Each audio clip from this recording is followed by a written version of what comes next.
لا makers یا legislators, ممبران parliament, assembly کا لیول ہمیشہ پاکستان میں ایسا نہیں ہوا کرتا تھا. آپ اگر جو پہلی کنسٹیچوئنٹ اسمبلی تھی، خاص طور پہ جب آبجیکٹیو ریزولوشن پہ بحث ہو رہی تھی، آپ ان کی تقاریر تو پڑھیں، چاہے حمایت میں چاہے اس کے مخالف.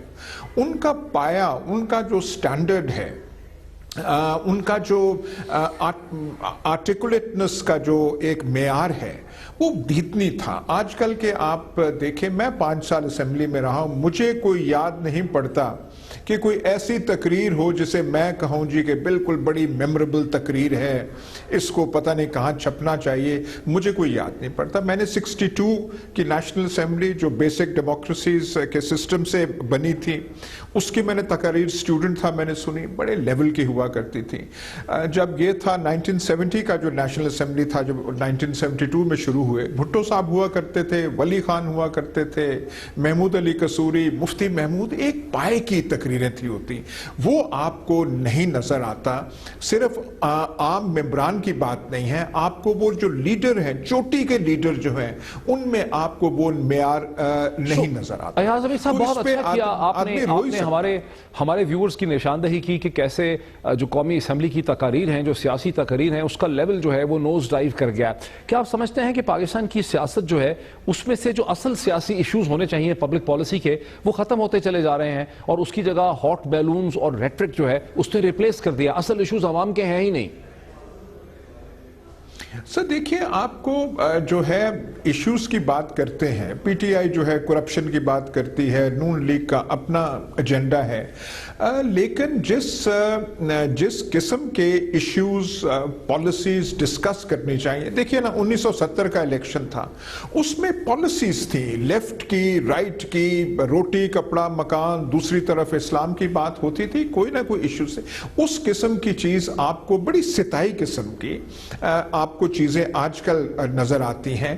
پر ایک معاشرے کے لیے، تشکیل نو کے لیے، ملک کے آگے بڑھنے کے لیے جو چیزیں آپ کو آنی چاہیے، جو سامنے کرنی چاہیے، اس قسم کی آپ کو گفتگو سیاسی میدان میں اور اسمبلیز میں وہ آپ کو نہیں ملتی. میڈیا میں آپ کو لگتا ہے کہ پبلک پالیسی ایشوز ڈسکس ہو رہے ہیں؟ ساؤتھ کوریا کی پریزیڈنٹ کو وہاں کی عدالت نے نیپوٹزم اور کرپشن کے چارجز پہ پریزیڈنٹ پاک کو ہٹا دیا ہے، لیکن پاکستانی میڈیا جو ہے وہ اس کی کوئی بحث نہیں کر رہا، حالانکہ بہت بڑی ایک یہ ڈیولپمنٹ ہے. دیکھیے، چینل سارے کے سارے جو ہیں ڈاکٹر صاحب، چاہے غیر ملکی چینلز ہوں چاہے ہمارے پاکستانی ہوں، وہ ایک ہی آپ کو وہ فلپ آپ کرتے ہیں، آپ کو ملتے جاتے ہیں. آپ کبھی کسی شام کو یہ تجربہ کر لیجئے، پورے پاکستانی چینلز میں سے گھوم جائیے اور پھر جو غیر ملکی ہیں ان میں کریں، لگتا ہے کہ یہ 2 مختلف سیاروں پہ، 2 مختلف پلانٹس پہ آپریٹ کر رہے ہیں. دنیا میں بڑے بڑے، آپ نے وہ ساؤتھ کوریا کا حوالہ دیا ہے، بہت سارے بڑے ایشوز ہوتے ہیں، لیکن ہماری آپ جو یہاں گفتگو سنتے ہیں وہ تو ایسے لگتا ہے کہ بالکل ہماری دھیان ہی اور ہے، ہم کسی اور جگہ بیٹھ کے وہ چیز کر رہے ہیں جو ایک قوم کی ہونی چاہیے، جو رہنمائی ہونی چاہیے، جو ایجوکیشن ہونی چاہیے، جو میڈیا کا ایک فرض ہے. وہ آپ اگر آپ دیکھیں گے تو بڑے بڑے ایشوز جو ہیں، دیکھیں نا، دنیا میں اس وقت بہت نئی چیزیں ہو رہی ہیں، بہت نئے ٹرینڈز یورپ میں ہیں، نئے ٹرینڈز امریکہ میں تھے جس کا اظہار آپ نے صدارتی انتخاب میں وہاں پہ دیکھا، لیکن اس کی جھلک آپ کو ہماری گفتگو، ہماری تجزیوں میں ملتی ہے، بہت کم آپ کو ملے گی. معیاری پروگرامز ہوں گے، اچھے لوگ ایسی باتیں کرتے بھی ہیں، لیکن وہ ڈھول پیٹنا اور وہ جو ہے ستائی باتیں جو ہیں ان کی طرف رغبت جو ہے، افسوس سے کہنا پڑتا ہے، وہ زیادہ ہے. اچھا، ایک ریجنل ایشو ہے کہ سمجھوتا ایکسپریس پہ جن لوگوں پہ الزام تھا، جس میں زیادہ تر پاکستانی ہی 2007 میں جل کے ہلاک ہوئے تھے، اس میں جو مین ملزم تھا اسے عصیم آنند جو ہے اسے بھی رہا کر دیا ہے. لیگل لوپ ہولز کی وجہ سے، قانونی شواہد نہ پورے ہونے کی وجہ سے بھارت کی کورٹ نے رہا کر دیا ہے. بھارت کا ہمیشہ یہ رہا کہ پاکستان نے ممبئی کے ٹرائل میں لکھوی اور حافظ سعید کے اوپر ایفیکٹڈ ٹرائل نہیں کیا. اب بھارت میں بھی ایفیکٹڈ ٹرائل نہیں ہو رہا. آپ سمجھتے ہیں کہ بھارت نے اپنا کیس خراب کیا ہے؟ دیکھیے، یہ دونوں طرف ایسا ہی ہے. وہاں پہ جو ہے وہ قانونی لوپ ہولز جو ہیں، یہ صرف سمجھوتا ایکسپریس کی بات نہیں ہے. جو گجرات میں وہ قتل عام ہوا تھا، اس میں کئیوں کو تو سزا ملی لیکن بہت سارے جو بڑے کردار تھے وہ سامنے یہاں پہ نہیں آئے، نہ وہ کسی کٹہرے میں وہاں پہ کھڑے ہوئے۔ اب یہ تو ہم سینسٹیو ان مسائل پہ زیادہ ہیں کہ سمجھوتا ایکسپریس اس میں وہ اتنے لوگ مارے گئے مسلمان تھے، یہ تو ہم اس کے بارے میں زیادہ سینسٹیو ہیں، پر یہاں بھی ہمارے ہاں بھی بڑی بڑی چیزیں ہوتی ہیں اس کا پتہ ہی نہیں چلتا۔ سپریم کورٹ پہ 1998 میں حملہ ہوتا ہے، بڑے ایک نامور جج ایک کمیشن کے سربراہ ہوتے ہیں، ساری دنیا کو پتا ہے کہ کیا ہوا ہے، جج صاحب کو وہاں پہ کچھ نظر نہیں آ رہا تھا۔ ماڈل ٹاؤن والا کیس آپ دیکھ لیں، لاہور میں ہوا ہے، کسی وزیرستان میں یا کسی اور پہاڑی علاقے میں نہیں ہوا، اس کی قانونی پوزیشن کیا ہے، کہاں پہ وہ ہے، وہ اٹکا ہوا ہے جو لیکن نہیں ہوا، تو یہ افسوس۔ لیکن جب ہم ہندوستان اور پاکستان کا کرتے ہیں پھر یہ ایک بڑے پیمانے پہ چیز آ جاتی ہے، پھر قانون جو ہے وہ اپنی آنکھیں بھی بند کر لیتا ہے، پھر اس میں لوپ ہول جو اتنے بڑے ہوتے ہیں کہ اس میں ایسی چیزیں پھر رونما ہو جاتی ہیں۔ ایک ہی قسم کے مسئلے ہمیں نظر آتے ہیں۔ ایاز امیر صاحب ہم سے بات کر رہے تھے، بہت شکریہ۔ ناظرین، آخر میں آپ کو برطانیہ کے مشہور politician prime minister Margaret Thatcher کے کوٹ سے بات ختم کرتا ہوں، جسے آپ سکرین پہ دیکھ سکتے ہیں۔ If they attack you personally, it means they have not a single political argument left۔ Pakistani سیاست کا المیہ یہ ہے کہ یہاں پر پولیٹیکل ایشوز نہیں ہیں، اسی لیے ذاتی ایشوز پہ یہاں پہ بات ہوتی ہے۔ ایک بریک لیتے ہیں اور بریک کے بعد دیکھتے ہیں کہ ہندوستان جو عام ڈرونز خریدنے کی کوشش کر رہا ہے امریکہ سے، اس کا اسٹریٹجک بیلنس پہ کیا امپلیکیشنز ہو سکتی ہیں آفٹر دا بریک۔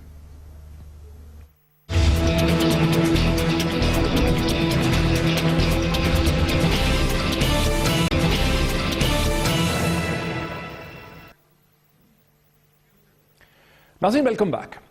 ناظرین، گزشتہ روز پاکستان کی میڈیا کے ایک بہت بڑے حصے میں یہ سٹوری گردش کر رہی تھی کہ ہندوستان کو دیکھا کیا ہے مقبوضہ کشمیر کے علاقوں میں لائن آف کنٹرول کی دوسری طرف امریکہ کے نئے ڈرون طیارے استعمال کرتے ہوئے، اور دوسری طرف سے بعض ذرائع کا یہ بھی کہنا تھا کہ ابھی تک ہندوستان کوشش کر رہا ہے لیکن یہ نئے امریکی جدید ڈرون طیارے حاصل نہیں کر سکا۔ ابھی تک ہندوستان اسرائیل کے دیے ہوئے ہیرون ER ڈرونز ہی استعمال کر رہا ہے اور کوشش کر رہا ہے کہ پریڈیٹر، گارڈین اور ایونجر ڈرونز جو ہیں وہ حاصل کیے جائیں۔ اس خبر کی اہمیت کیا ہے، اس کی امپلیکیشنز کیا ہیں، اسے بات کرنے کے لیے ایئر وائس مارشل جناب شاہد لطیف صاحب، ایئر مارشل صاحب شاہد لطیف صاحب مجھے جوائن کر رہے ہیں۔ شاہد صاحب السلام علیکم۔ جی وعلیکم السلام ڈاکٹر صاحب۔ شاہد صاحب، پہلا تو میرا سوال یہ ہے کہ کیا آپ ہمیں بتا سکتے ہیں کہ کیا ہندوستان نے واقعی یہ حاصل کر لیے ہیں امریکن ڈرونز گارڈین یا ایونچر، یا ابھی ہندوستان حاصل کرنے کی کوشش کر رہا ہے؟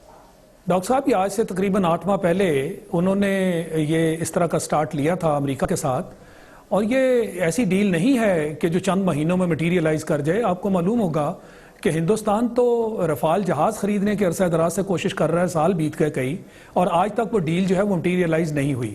تو یہ ڈرونز کا معاملہ بھی، اور خاص کر جس کیٹیگری کے ڈرونز کی ہم بات کر رہے ہیں اس میں جو پریڈیٹرز ہیں، ریپیئرز ہیں، وہ top of the line American technology والے ہیں، اور وہ جو ڈرونز ہیں وہ عام ڈرونز ہیں جن کو آپ UCAV کہتے ہیں۔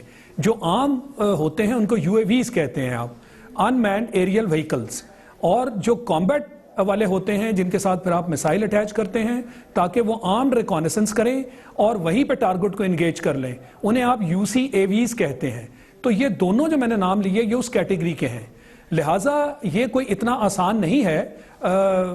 امریکہ کی بھی top of the line technology ہے، اور وہ اتنی آسانی سے اس کو ایکسپورٹ کرنا بھی ان کے لیے کوئی بالکل اس طرح ریڈینس ان کی طرف سے آسان نہیں ہوگی۔ لہٰذا صاحب، یہ کیوں کہتے ہیں کہ امریکہ کیوں اس پہ اتنی آسانی سے نہیں مانے گا، جبکہ امریکہ کا میں دباؤ بھی ہے، بہت سے بھارت نواز سینیٹرز اور کانگریس مین زور لگا رہے ہیں، بھارتی لابی کا بہت اثر رسوخ ہے، ایک اسٹریٹجک الائنس بھی ہے، امریکہ اسلحہ بھی بیچنا چاہ رہا ہے، ایٹامک ری ایکٹر بھی بیچنا چاہ رہا ہے، تو پھر آپ یہ کیوں کہتے ہیں کہ اس قسم کی ٹیکنالوجی امریکہ اتنی آسانی سے ہندوستان کے ہاتھ میں نہیں دے گا؟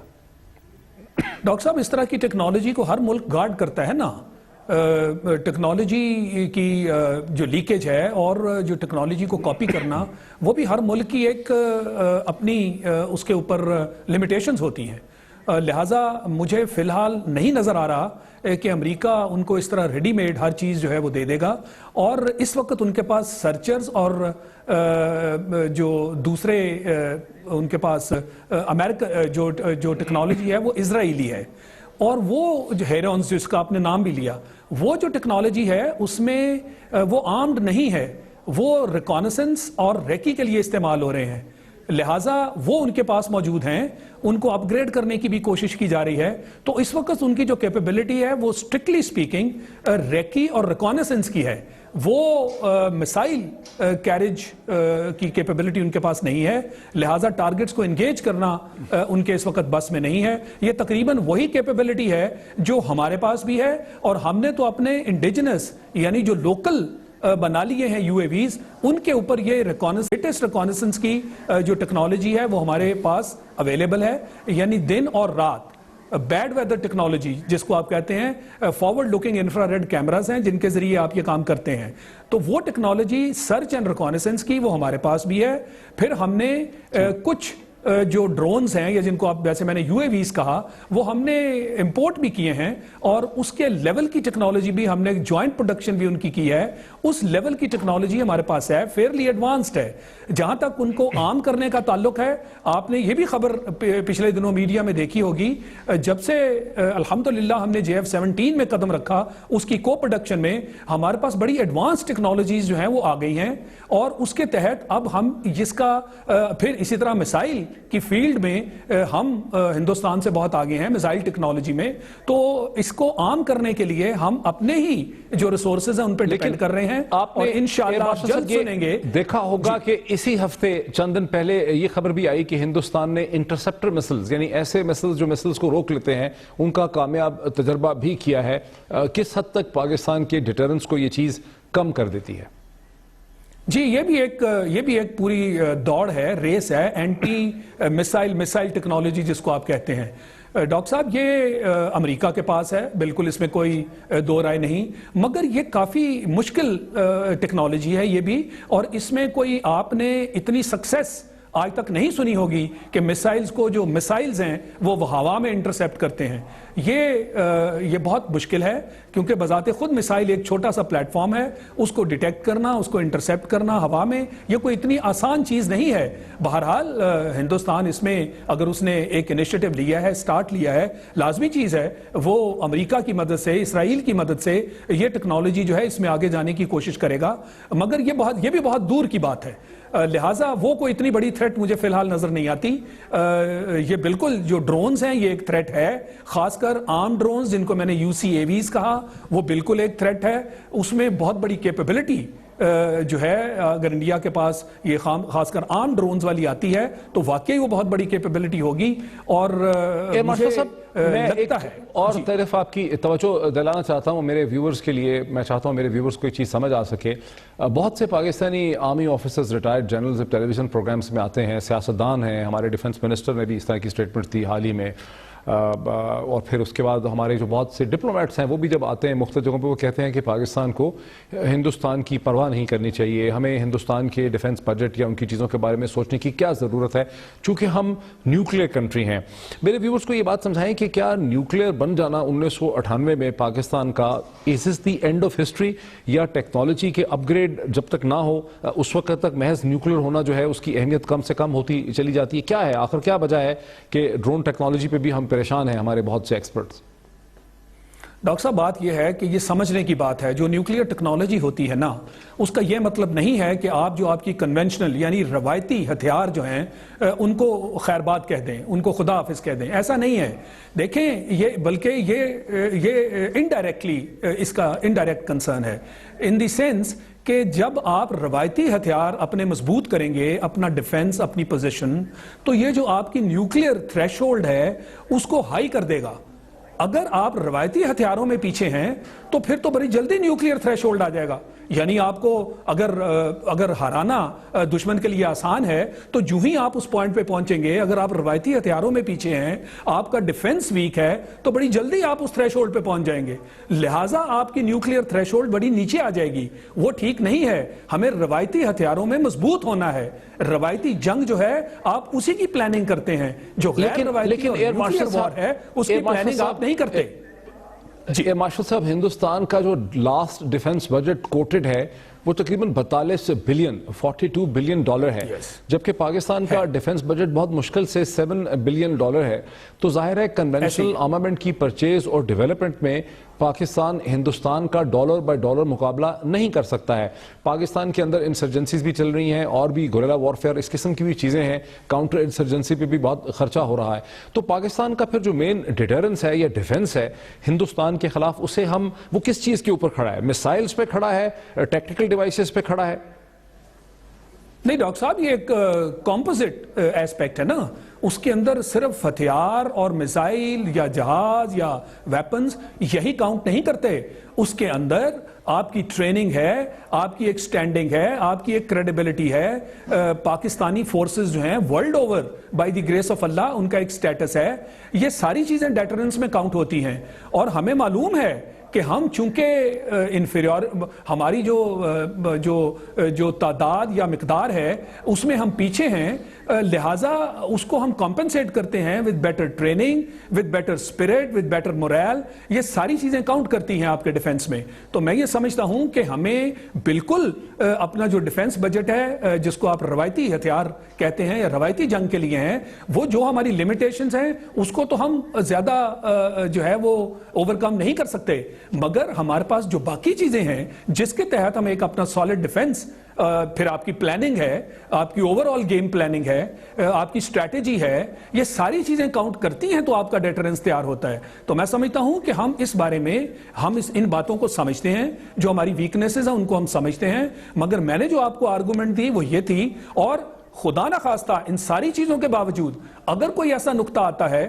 جس میں ہمیں بلڈوز کیا جائے, یا دنیا جو ہے وہ زیادہ ہندوستان کی طرف, جیسے امریکہ آج کل ان کے جھکاؤ ہے بہت اس کی طرف, تو پھر ہمارا نیوکلیئر ڈیٹرنس تو اپنی جگہ قائم ہے, اور ہمارا ڈکلیئرڈ نیوکلیئر پالیسی ہے کہ اگر یہ چیز ہوئی تو وی ول گو نیوکلیئر. یہ کسی کو کوئی شک نہیں ہونا چاہیے, یہ کوئی ایمبیگوس یا ایمبیولنٹ نہیں ہے. Coming back to the same point, مجھے صرف یہ بتا دیں کہ یہ تو بات سمجھ آ رہی ہے کہ ابھی تک امریکہ نے جو ہے ایونجرز یا گارڈین ڈرونز دینے کا یا پریڈیٹر کے نئے ماڈل دینے کا فیصلہ نہیں کیا بھارت کو. بھارت ابھی تک اسے حاصل نہیں کر سکا, لیکن بالفرض اگر خدشہ ہے کہ بھارت دباؤ بڑھاتا ہے اور ہندوستان ایونجر قسم کے جو کہ ویپن کیری کر سکتے ہیں, 50,000 فٹ کی بلندی پہ اٹھ سکتے ہیں, ایسے ڈرونز حاصل کر لیتا ہے اور انہیں کشمیر میں ڈپلوائے کر دیتا ہے, تو کس قسم کے خطرات اس ہائی لیول ٹیکنالوجی انڈکشن سے کس قسم کا امبیلنس پیدا ہو جائے گا بیلنس میں, خطرے میں, ریجن میں؟ جی بالکل بالکل, جی بالکل, یہ ایک امبیلنس ہوگا. آپ کو معلوم ہے کہ اس سے پہلے بھی ہماری فورسز میں امبیلنس تھا. فار ایگزامپل انڈیا کے پاس بیانڈ ویژول رینج میسائلز ہوتے تھے, ہمارے پاس نہیں تھے, ہم نے وہ ایکوائر کر لیے. انڈیا کے پاس ایویکس تھا, ہمارے پاس نہیں تھا, انڈیا کو بہت ایج تھی, ہم نے وہ بھی لے لیے. انڈیا کے پاس year to year refuelling capability تھی, ہمارے پاس نہیں تھی, ہم نے وہ بھی پوری کر لی. تو یہ جو گیپس ہوتے ہیں ان کو برج کرنا ضروری ہوتا ہے روایتی میدان میں, جیسے میں بات کر رہا ہوں. تو میں سمجھتا ہوں کہ ہم نے اپنے ہی میسائل کی جو تیاری شروع کر رکھی ہے, انشاءاللہ جو ہمارے پاس یو اے ویز ہیں ان کو جلد ہم یو سی اے ویز بنانے میں کامیاب ہو جائیں گے. اور اگر ایسا ہوگا تو پھر انڈیا اگر ایکوائر کرتا ہے یو سی اے وی امریکہ سے, ان کی اپنی کیپیبلٹی نہیں ہے, ہم اس معاملے میں ان سے آگے ہیں. جیسے میں نے کہا کہ نیوکلیئر ٹیکنالوجی میں ہم ان سے آگے ہیں, میسائل ٹیکنالوجی میں ہم ان سے آگے ہیں. JF-17 جب سے ہم نے بنایا, اس کی کو پروڈکشن شروع کی, ہمارے اپنے انجینئرز اور ہمارا جو سیٹ اپ ہے اس کے اندر ہم نے بہت ساری ٹیکنالوجیکل ایڈوانسمنٹ حاصل کر لی اور ہم آگے نکل گئے. ان ساری چیزوں کو بروئے کار لاتے ہوئے میں یہ سمجھتا ہوں کہ ہماری انڈیجنس کیپیبلٹی انشاءاللہ جلد ہمیں اس قابل کر دے گی کہ ہمارے پاس بھی یو سی اے وی ہوگا, آرمڈ یو اے ویز ہوں گے, اور وہ ہماری اپنی ٹیکنالوجی ہوگی. تو انشاءاللہ ہم اس معاملے میں بھی جو امبیلنس اگر کریٹ ہوتا ہے اس کو میچ کریں گے. بہت بہت شکریہ ایئر مارشل شاہد لطیف, ہمیں ایکسپلین کر رہے تھے کہ ابھی تک تو ہندوستان حاصل نہیں کر سکا پریڈیٹر یا ایونجر ڈرونز کو, لیکن خطرہ ہے کہ اگر انہوں نے امریکہ میں دباؤ ڈھال کے لابنگ کے ذریعے ایسے جو ڈرونز ہیں, جو ایریل ڈرونز ہیں, ویپنائز ڈرونز ہیں, حاصل کر لیے, تو پھر خطے میں ساؤتھ ایشیا میں اسلحے کی ایک نئی دھوڑ جو ہے, بہت ہی مہنگی دھوڑ شروع ہو سکتی ہے. ایک بریک لیتے ہیں اور بریک کے بعد ایک اور ایشو کے ساتھ حاضر ہوتے ہیں آفٹر.